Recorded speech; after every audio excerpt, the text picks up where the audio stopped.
Good morning all of you. अब series बढ़ाते हुए अपन नाउन क्लॉज पे आते हैं। तो क्लॉज हमने पढ़ लिए हैं, उसमें से हम नाउन क्लॉज को पढ़ने वाले हैं। So what is the clause? Clause की पहचान ये होती है कि जिसमें सब्जेक्ट हो और वर्ब है, मीनिंग देता भी है और थोड़ा सा इनकम्प्लीट्स भी देता है ना। मतलब दोनों क्लॉज में क्या होना चाहिए? सब्जेक्ट होना भी चाहिए और वर्ब भी होना चाहिए। और एक क्लॉज पूरी तरह से मेन क्लॉज होता है जो डिपेंडेंट होता है, अपने आप में फ्री होता है। और दूसरा क्या हो जाता है? इंडिपेंडेंट हो जाता है, जो दूसरे पे डिपेंड होता है ना। ये हम पढ़ चुके हैं, एडजेक्टिव क्लॉज पढ़ लिए हैं, हु उससे जोड़ पढ़ती हैं। अब हम आते हैं नाउन क्लॉज पे।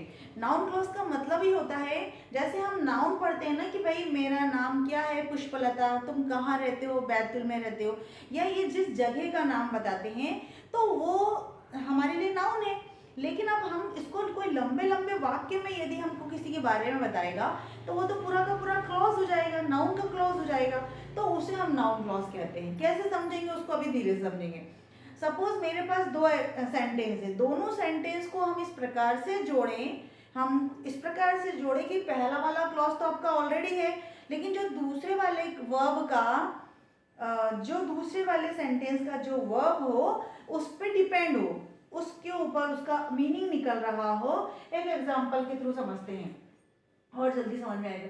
जब एक सिंपल सेंटेंस से किसी दूसरे सिंपल सेंटेंस से इस प्रकार जुड़ता है, इस प्रकार जुड़ता है कि दूसरे वाक्य की जो वर्ब है उसका जो सब्जेक्ट हो या ऑब्जेक्ट हो, यानी उस सब्जेक्ट उस वर्ब का या तो वो सब्जेक्ट होगा, या तो वो उसका वर्ब होगा, या वो उसका कॉम्प्लीमेंट होगा, या फिर उसका ऑब्जेक्ट प्रपोजिशन का ऑब्जेक्ट होगा, या फिर वो केस इन अपोजिशन होगा। तो ऐसे क्लॉज को, ये दो क्लॉज मिलकर के बनेंगे। एग्जाम्पल के थ्रू ज्यादा अच्छे समझेंगे। शी इज अ गर्ल, ये बिल्कुल हमारा सिंपल सेंटेंसेस है। इसमें एक सब्जेक्ट होता है, एक वर्ब होता है। जब ये वर्ब है तो इसका ऑब्जेक्ट क्या हो गया? गर्ल हो गया। ठीक है ना, यहाँ तक तो अपने को पता था। लेकिन ये हमारा सब्जेक्ट है और ये एक ही वर्ब है और ये एक ही उसका ऑब्जेक्ट है। क्लियर हो गया? लेकिन जब ये यहाँ पे मिलकर के यहाँ से यहाँ तक एक सेंटेंस बन चुका है, क्या बन चुका है? सेंटेंस बन चुका है। लेकिन मैंने यहाँ पे जोड़ दिया and she has a bag, उसके पास क्या है? एक बैग है। मतलब यहाँ पे भी सब्जेक्ट है, यहाँ पे भी सब्जेक्ट है, यहाँ पे भी वर्ब है, यहाँ पे भी वर्ब है। तो ये क्या बन गए? और ये एंड क्या हो गए? कंजंक्शन से जोड़ दिया है इसको अपन ने।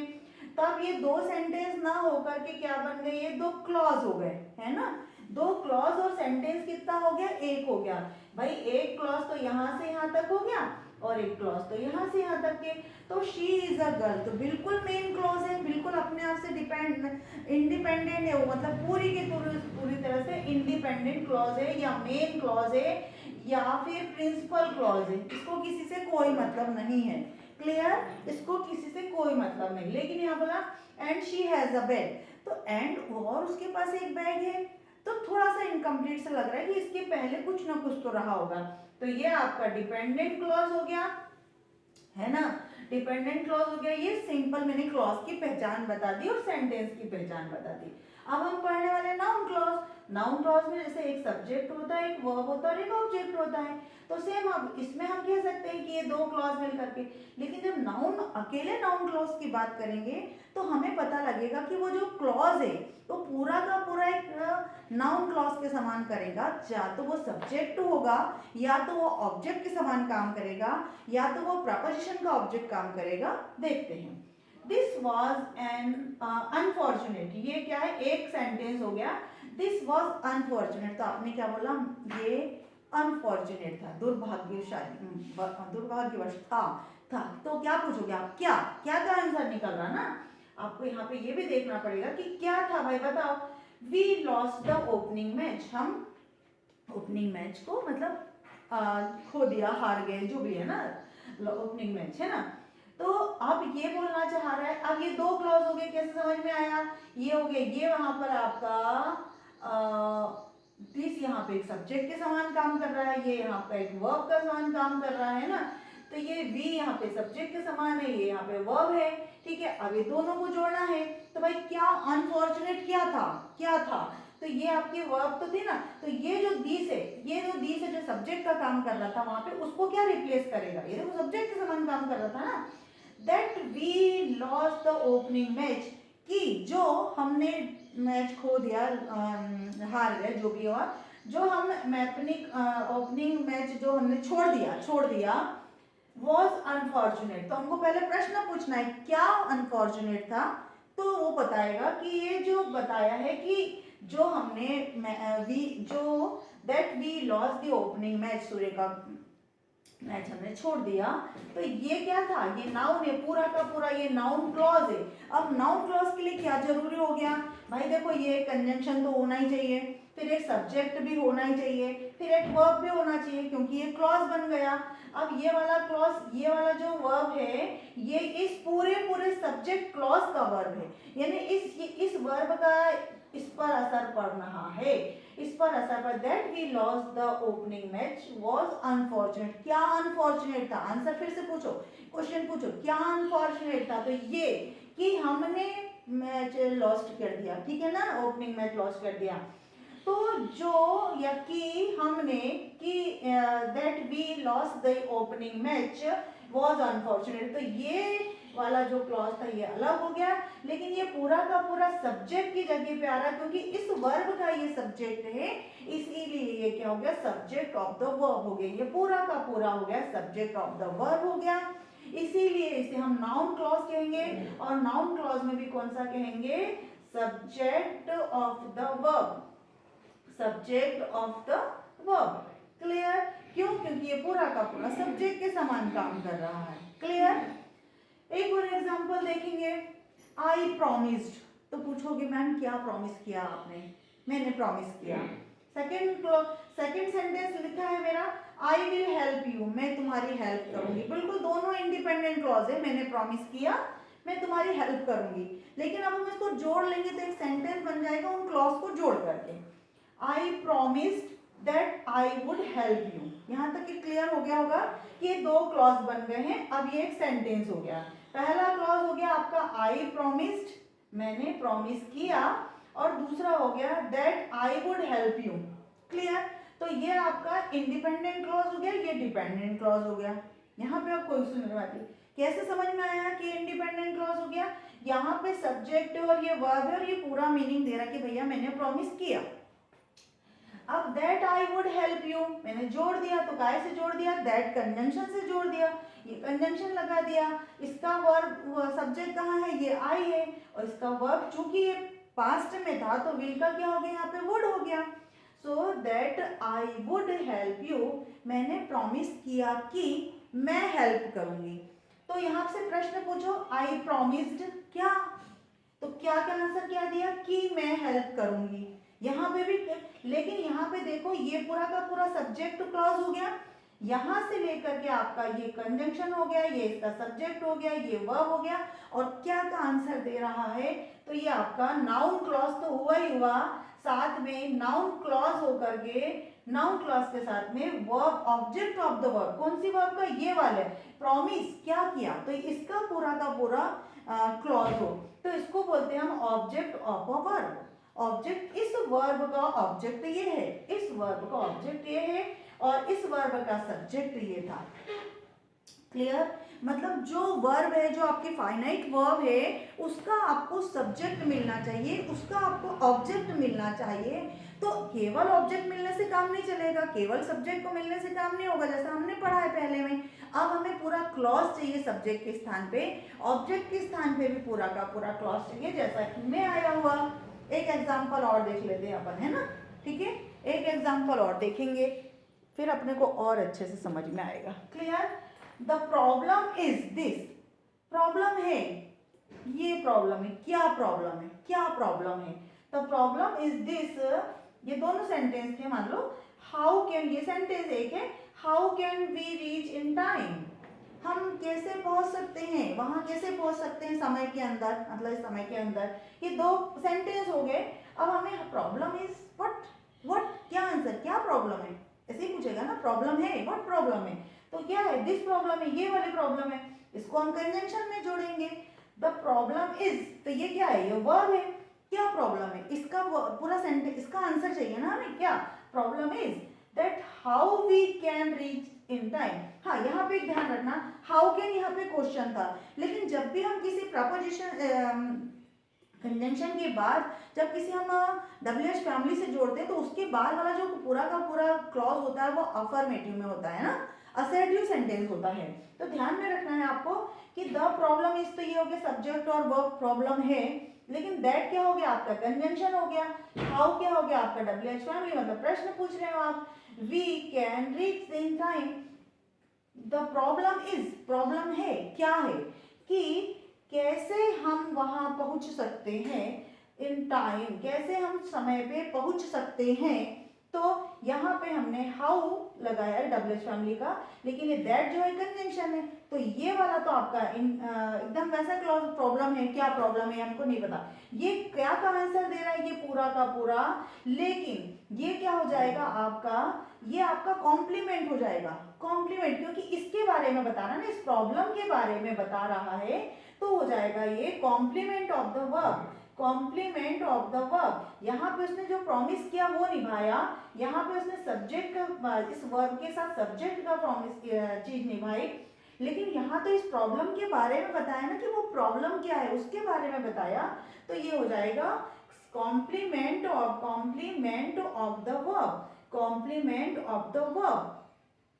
तो इस प्रकार से जरूरी नहीं है कि नाउन क्लॉज केवल हम नाउन क्लॉज को एक इससे समझें, ये हमेशा ध्यान रखना नाउन क्लॉज के टाइप भी है, जैसा सब्जेक्ट की जगह पे आ रहा है तो सब्जेक्ट ऑफ द वर्ब होगा, क्योंकि ये वहां पे वर्ब थी इसका सब्जेक्ट है, ये यहाँ पे वर्ब थी इसका ऑब्जेक्ट है, ये यहाँ पे वर्ब थी इसका ये कॉम्प्लीमेंट है। कॉम्प्लीमेंट प्रॉब्लम के बारे में बता रहा है, किसी व्यक्ति के बारे में बता रहा है, उसी को तो complement, the teacher who is teaching, the teacher, teacher is what, क्या है टीचर, हु इज टीचिंग, वो पढ़ा रही है, that she, why she is reading, वो क्यों पढ़ा रही है ना, तो इस प्रकार से इसके बारे में बता रहे हैं, तो ये आपका कॉम्प्लीमेंट होगा, क्योंकि इसके पहले वाले क्लॉज में उसको प्रॉब्लम को बता दिया गया, इसलिए इसे कॉम्प्लीमेंट होगा।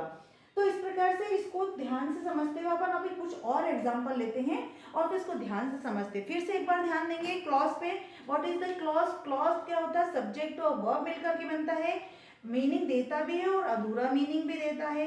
एक मेन क्लॉज होता है, डिपेंडेंट क्लॉज होता है, उसका एडजेक्टिव क्लॉज हम पढ़ चुके हैं, जहाँ हो, होम, विच, दैट से हम जोड़ रहे थे और किसी नाउन के बारे में कुछ बता रहे थे, किसी चीज के बारे में कुछ बता रहे थे, वहां विच जोड़ रहे थे। प्रीवियस वीडियो में I have done this all things, okay, but right now we are going to learn noun clause. तो नाउन क्लॉज का फिर से एक बार ओवरव्यू ले लेंगे कि नाउन क्लॉज होते क्या हैं। जब दो सेंटेंस होते हैं, जब दोनों को इस प्रकार से जोड़ा जाता तो ये तो एज इट इज रह रहा है, लेकिन जो इसकी वर्ब है, दूसरे वाले की वर्ब है, इस वर्ब का ये सब्जेक्ट के समान काम कर सकता है, या इस वर्ब की ये ऑब्जेक्ट के समान काम कर सकता है, या इस वर्ब के कॉम्प्लीमेंट के समान काम कर सकता है, या केस इन अपोजिशन के समान काम कर सकता है, अब या प्रपोजिशन का ऑब्जेक्ट हो सकता है।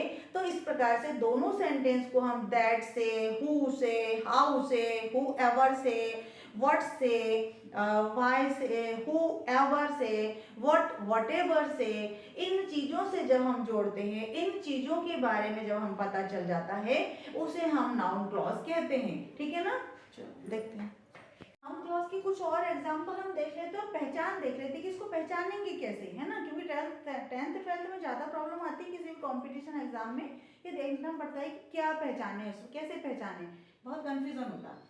तो सबसे पहले दैट तो मोस्ट ऑफ टाइम दिखता ही दिखता है, दैट होता है, जितने भी क्वेश्चन वर्ड्स होते हैं, why, whatever, whoever, whom, whoever, which, ये दिखना ही दिखना है ना। और इफ और वेदर भी, अगर क्वेश्चन मार्क वाला क्वेश्चन है, क्वेश्चन बनने वाला, तो इफ और वेदर भी आपको दिख जाएगा। फिर से एक बार रिपीट करिए, दैट दिखता हो, क्वेश्चन वर्ड्स में वाई दिखता हो, व्हाट दिखता है, व्हाट एवर दिखता है, हु दिखता है, हु एवर दिखता है, हुम दिखता है, हुम एवर दिखता है, विच दिखता है, इफ दिखता है, वेदर दिखता है। तो बिल्कुल थोड़ा थोड़ा समझ जाना और क्या का आंसर देता है। यदि जो वर्ब है, वो जो वर्ब वहां पे लगी है, तो उससे आप समझ जाना कि क्या का आंसर देता है। That time you how to say this is the noun clause, okay, doesn't matter this is what types of subjective clause, objective clause में भी कुछ भी हो सकता है ना। ठीक है, एक एग्जांपल देखेंगे, डू यू नो, क्या तुम जानते हो, तो सामने वाला बंदा क्या जानते हो, यही तो है, डू यू नो, क्या जानते थे, ये वर्ब है, ये वर्ब है, तो इसको ही कुछ आंसर चाहिए ना, क्या जानते हो, तो व्हाट ही टोल्ड, उसने क्या कहा, जो उसने कहा, जो उसने कहा, जो उसने कहा, तो यहाँ पे वो क्या नहीं आता है, ये इसका मीनिंग क्या नहीं, जो उसने कहा, है ना, अपन ने पढ़ाया था ये, जब अपन ने एडजेक्टिव और प्रोनाउन पढ़ाया था तब अपन ने पढ़ाया था ये सब चीजें।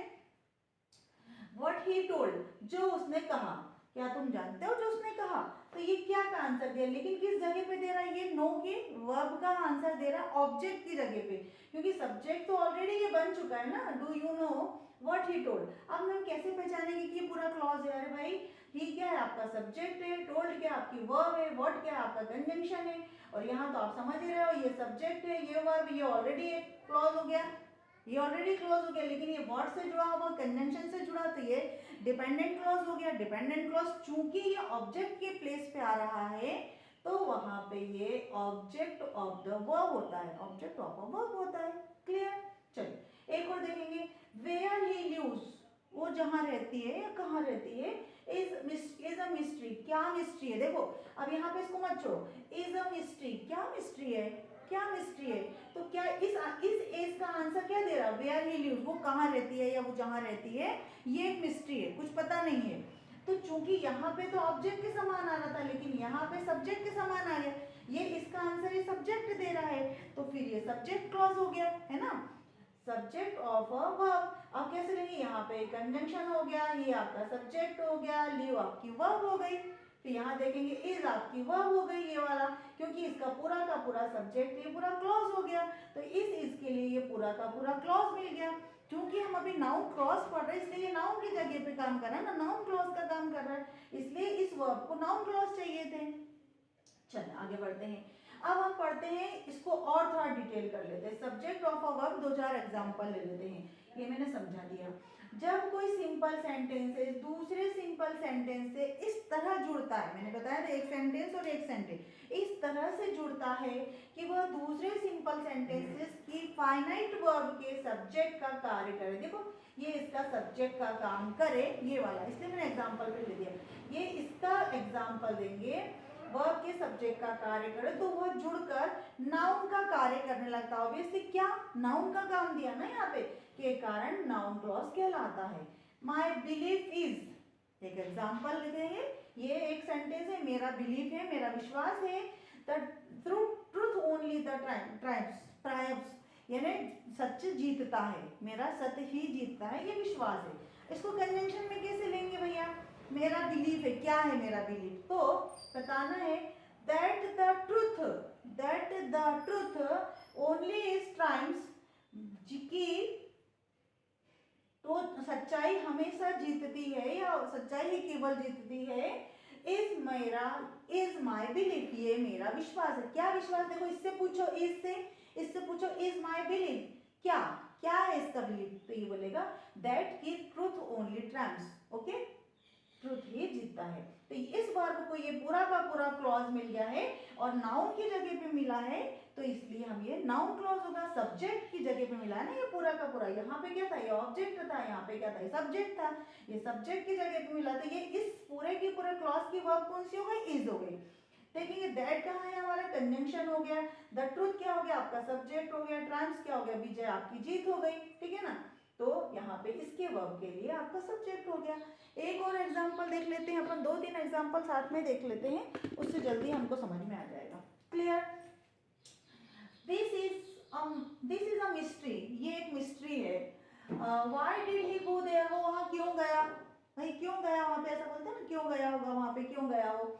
अब इसको समझेंगे, सब्जेक्ट के जगह पे हम काम चल रहे हैं नाउन क्लॉज का, भाई क्या मिस्ट्री है, ये पूछ रहा है, व्हाट दिस इज, क्या क्या मिस्ट्री, ये पूछ रहा है कि क्या है, ये मिस्ट्री क्या है, तो ये इस दिस का जवाब हमको यहाँ देना है, why he went there, why he went there. अब देखो यहाँ पे इसने क्वेश्चन पूछा था, लेकिन हम इसको तो क्लॉज में बदल रहे, तो यहाँ पे हमको असर्टिव में या अफर्मेटिव में बदलना पड़ेगा, देखेंगे कैसे, व्हाई ही वेंट देयर, वो वहां क्यों गया, क्यों वो वहां गया, क्यों वो वहां गया, क्या इज अ मिस्ट्री, इसका आंसर दिया, ये वर्ब है आपकी, इसका आंसर इस पूरे क्लॉज ने दिया, इज अ मिस्ट्री, पेपर वगैरह जब पढ़ते हैं तब समझ में आता है आपको कि ये बड़े बड़े क्वेश्चन कैसे पूछे जाते हैं ना, या ये क्लॉज होते हैं, तब इसलिए इसको पढ़ाया जाता है। तो इसका क्या है, ये सब्जेक्ट मिल गया, ये पूरा का पूरा सब्जेक्ट क्लॉज पढ़ लो। कैसे समझ में आया, ये आपका कंजंक्शन हो गया, मैंने बताया था क्वेश्चन वर्ड होते हैं WH वाले, ये आपका कंजंक्शन हो गया, ये आपका सब्जेक्ट हो गया, और ये वेंट आपकी वर्ब की सेकंड फॉर्म हो गई, went there is a mystery. क्या मिस्ट्री है, इसका आंसर उसने दे दिया सब्जेक्ट की जगह, तो हो गया आपका सब्जेक्ट ऑफ अ वर्ब। इस वर्ब को दिया है उसने, और चूंकि नाउन का काम कर रहा था इसलिए नाउन क्लॉज तो है ही। क्लियर। अब दूसरा देखेंगे, दिस इज डाउटफुल। क्या डाउटफुल है, देखो दिस इज डाउटफुल, क्या ये डाउटफुल है, क्या डाउटफुल है, this is doubtful will they be pass, क्या वो पास होंगे, क्या वो पास होंगे। दो सेंटेंस हो गए यहाँ पे, इनको जोड़ेंगे। अब इस दिस का आंसर चाहिए, क्योंकि ये इसकी वर्ब चाहिए हमको, है ना, तो वो बोल रहा है इज डाउटफुल, क्या डाउटफुल है, तो ये बताएंगे whether they will be pass, whether कि वो पास होंगे, कि वो पास होंगी कि नहीं, हमें जो उसका पूछने का अंदाज है कि वो पास होंगे कि नहीं, ये एक मिस्ट्री या फिर एक डाउट कंडीशन है, डाउटफुल में है ये कंडीशन। क्या डाउटफुल है, weather they will be pass, कि वो पास होंगे, ये क्या है, इज डाउटफुल, इज डाउटफुल ये वर्ब हो गया। क्या डाउटफुल है, कि वो पास होंगे, कि वो पास होंगे, इसकी इस वर्ब के लिए ये सब्जेक्ट मिल गया इज डाउटफुल। क्या डाउटफुल है, क्या का आंसर मिला, whether they will be pass, whether they will be pass, कि वो पास होंगे, ये डाउटफुल है। अब इसको कैसे समझेंगे कि भाई ये पूरा क्लॉज है, भैया सीधे समझ में आ रहा है, ये कंजंक्शन हो गया, ये दे आपका सब्जेक्ट हो गया, ये विल भी आपकी वर्ब हो गई। अब चूंकि इस वर्ब के लिए तो ये ऑब्जेक्ट का, ये पूरा का पूरा सब्जेक्ट का काम कर रहा है, तो ये सब्जेक्ट हो गया, और सब्जेक्ट किसकी जगह काम कर रहा है, नाउन की जगह काम कर रहा है, तो नाउन क्लॉज हो गया। और नाउन क्लॉज होने के साथ साथ में सब्जेक्ट ऑफ अ वर्ब पड़ गया, ये पूरा का पूरा सब्जेक्ट हो, तो इसको इस प्रकार से पढ़ना पड़ेगा। चलिए, दिस इज माई आइडिया, क्या है भाई आपका आइडिया, ये है मेरा आइडिया, क्या है आपका आइडिया, इसका आंसर देगा the project will be finished in time, project किया जाएगा टाइम के अंदर। ठीक है, ये दोनों सेंटेंस है, इनको जोड़ना है अपन ने, नाउन क्लॉज में बदलना है। That the project will be finished, किया जाएगा, प्रोजेक्ट फिनिश किया जाएगा इन टाइम, समय के अंदर, इज माई आइडिया, ये मेरा आइडिया है ना। तो अब ये इज क्या हो गया, ये इज वर्ब है, इसकी जगह पर अपने को सब्जेक्ट लाना है, तो क्या था, दैट जोड़ देना इसमें, यहाँ पर अपन ने दैट की प्रोजेक्ट विल बी फिनिश किया जाएगा, प्रोजेक्ट फिनिश किया जाएगा टाइम के अंदर, इज माई आइडिया, ये मेरा आइडिया है, क्या है ये, इस वर्ब के लिए ये पूरा का पूरा क्लॉज आपको मिल गया, तो ये आपका हो जाता है सब्जेक्ट ऑफ अ वर्ब। इसके पास तो ऑलरेडी एक सब्जेक्ट और इसका वर्ब है, तो ये इसका क्लॉज तो अपने मन से है, एक क्लॉज हो गया। लेकिन इस वर्ब के लिए क्या चाहिए आपको, पूरा का पूरा क्लॉज चाहिए, वो भी नाउन क्लॉज चाहिए, जो क्या का आंसर दे रहा है, तो ये पूरा का पूरा क्लॉज है, क्योंकि ये कंजंक्शन है, तो ये पूरा का पूरा नाउन क्लॉज हो गया। क्लियर। इसके बाद में हम पढ़ने वाले हैं ऑब्जेक्ट ऑफ द वर्ब। अभी वीडियो बहुत लंबा हो रहा है, इसलिए इसको हम यहीं पे ड्रॉप करते हैं, बट इसके बाद हम नेक्स्ट वीडियो में पक्का कवर करने वाले हैं ऑब्जेक्ट ऑफ अ वर्ब, फिर हम पढ़ेंगे complement of a verb, preposition of a verb, और फिर हम पढ़ने वाले हैं अपोजिशन ऑफ अ वर्ब। ठीक है ना, नाउन क्लॉज में चल रहा है ये सब चीज। ठीक है, थैंक यू।